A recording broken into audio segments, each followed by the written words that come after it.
House.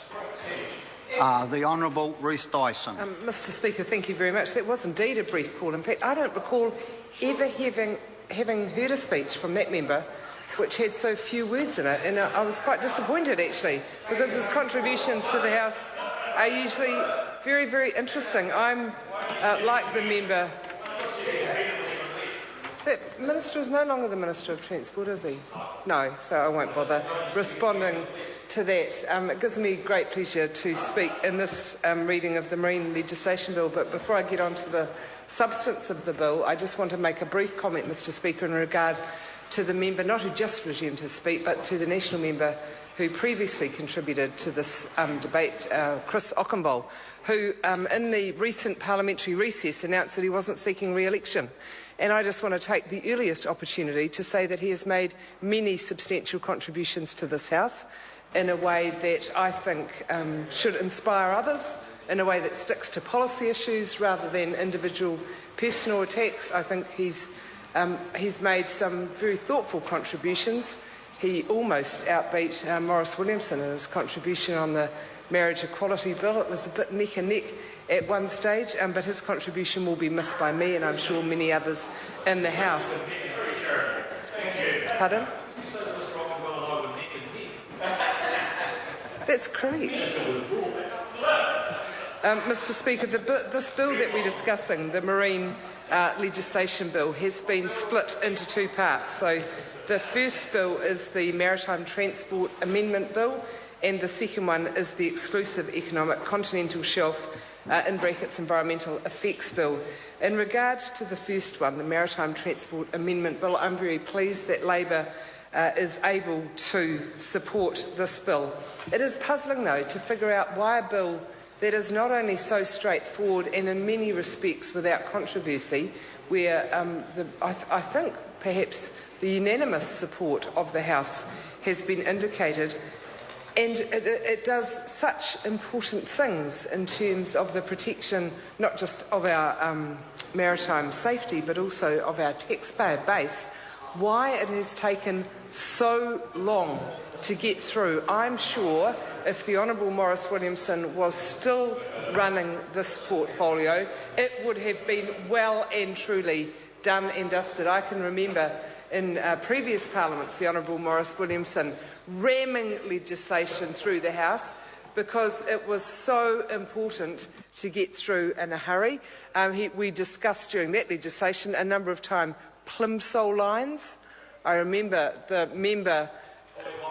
the Honourable Maurice Williamson waving white handkerchiefs from his position when he was sitting taking the committee stages of the debate because he was so sick of hearing about plimsoll lines. But actually he had a really strong understanding and commitment to the issues, and I think that is what obviously is missing in regard to the lack of leadership shown by the Honourable Jerry Brownlee in steering this legislation through the House. For goodness sake, it has taken years. In 2008, at the time of the election, this legislation, with a little bit of addition, was pretty well done and dusted by the last Labor-led government. It was ready for introduction and progress through the House, and now, in October of 2013, we see it finally getting to the last stages. So it certainly could have and should have been passed some time ago.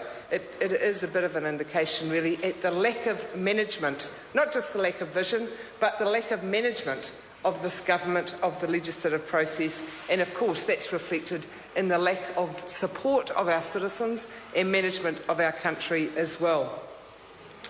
So the primary part of this legislation is in regard to the conventions that it ratifies, the conventions that were signed prior to the 2008 election.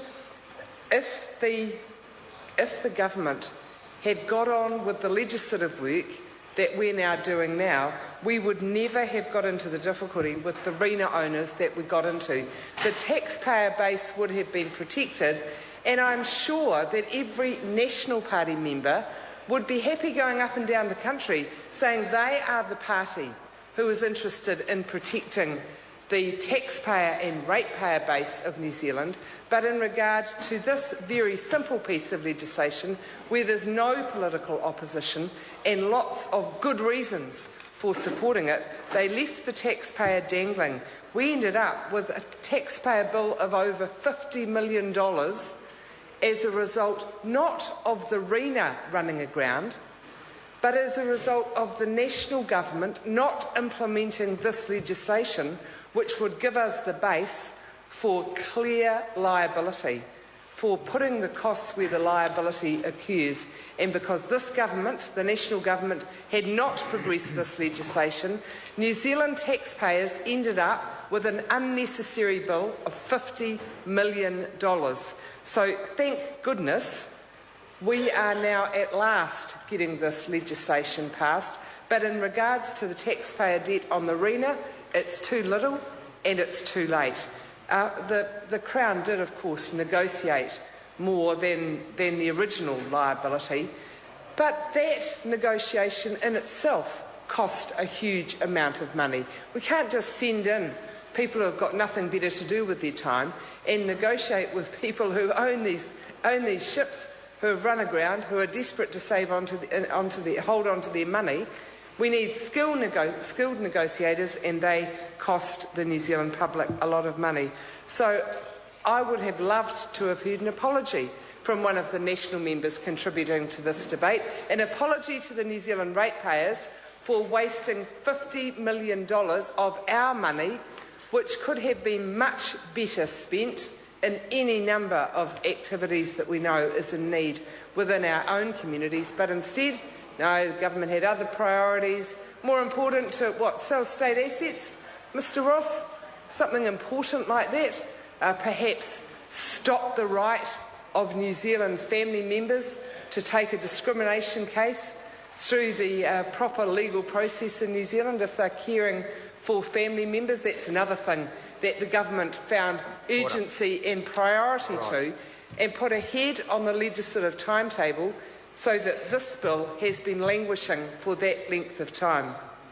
So, Mr Speaker, I'd like to hear an apology from the government to the taxpayers and ratepayers of New Zealand before the end of this debate. This legislation was actually ready to progress. I can't remember what Mr Bennett was doing in those days, but he was doing a lot more than he does recently.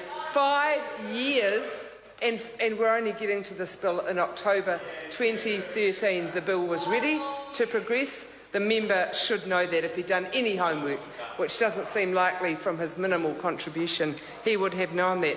Mr Speaker, in regard to the second part of the bill, it's very disappointing that once again we have legislation that has so much potential and yet delivers so little.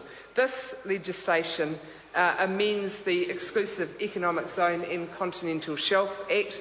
That legislation itself was so weak, very recently passed by this Parliament, and yet we have amendments to it already. The legislation was promoted as being the protection for the environment that was lacking in our legislative framework. I admit there was a gap there that needed filling, but this did nothing at all to protect the environment. We know that the ministers who are driving this agenda are staunch defenders not of the environment, not of health and safety, not of security of our pristine marine areas, but they are defenders just of the drilling companies. We heard the Honourable Simon Bridges in his contribution yelling at John Campbell last night, an extraordinary performance where he just repeated over and over and over again the lines that he'd been given.